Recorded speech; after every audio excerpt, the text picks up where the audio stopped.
You know, back in the day, you always hear about people with mental illness. You know, they'd lock them in the basements and not talk about them. You know, crazy uncle or aunt, whatever. Maybe you don't want to upset people. You don't want to make them uncomfortable. It's not a happy, pleasant topic. Like, you know, if you would be out someplace and you'd see someone who obviously had some sort of illness, there was, you know, a little bit of, oh, but you didn't talk about it. A lot of times this whole stigma thing revolves around how does it relate to me? Like if there's someone in my family that has that, what does that say about me? I don't think people, you know, it's not like they intend to be mean. They don't understand it a lot of times. They don't have a direct family member that suffered with it. I don't know if it's just culturally or just you don't air your dirty laundry. Maybe that's what it was considered. So my lived experience is my older sister, Lisa, who suffers from schizoaffective disorder and bipolar, started showing symptoms when she was in her early 20s, and I was in college. So for the period that I was in college, I really wasn't exposed to it. I was living away from home. Over the years, you know, there have been times where she's attempted suicide once, Christmas Eve back in 2004, and she was hospitalized after that for a year.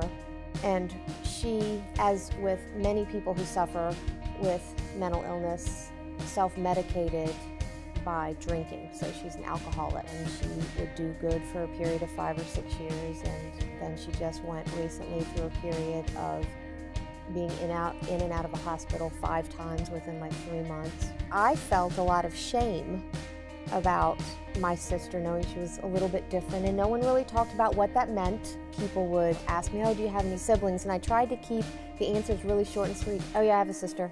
She's 3 years older. I didn't want to expand. I didn't want to talk about it. I was ashamed.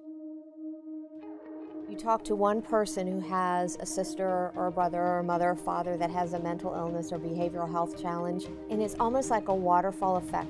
You tell your story, somebody hears you, they tell their story, somebody hears them, and it just goes on and on and on. It's just like cancer now. Whereas 50 years ago, people wouldn't talk about someone having cancer. Now, and 10 years from now, it's just like, oh, okay, yeah, my sister has schizoaffective disorder. What medications is she taking? I think talking about the biological aspects of it, that sometimes I think puts it in a light that's easier for people to accept. Okay, yeah, you're right, the brain is an organ and it's just an illness of the organ versus this unknown black hole of mental illness. What does that mean? And I think there's still stigma in certain populations about going to see a therapist. I think that that's no different than if you're having an ache or a pain, going to see a doctor. There's nothing wrong with it. They're a doctor for the brain. I do think now with the shootings and the media, the things that have occurred, people are starting to talk a lot more about it. For me, it was like when I was able to talk about Lisa openly and not feel any shame about it, it was like a relief. It was like I didn't have this shadow that I had to carry with me. There's a spectrum of mental illness. So my sister with schizoaffective and bipolar is probably on the high end of a spectrum. And then there are things like anxiety and depression. Everybody goes through these things in their life to varying degrees. And again, just relating to that person, hey, you know what, I've been there. I made it through. These are some things that helped me. Reach out. There might be other things that are helpful to you as well. But talk about it, because just the support, it's heartwarming to see people, being vulnerable and sharing that, and it heals that part of themselves which needs to be healed.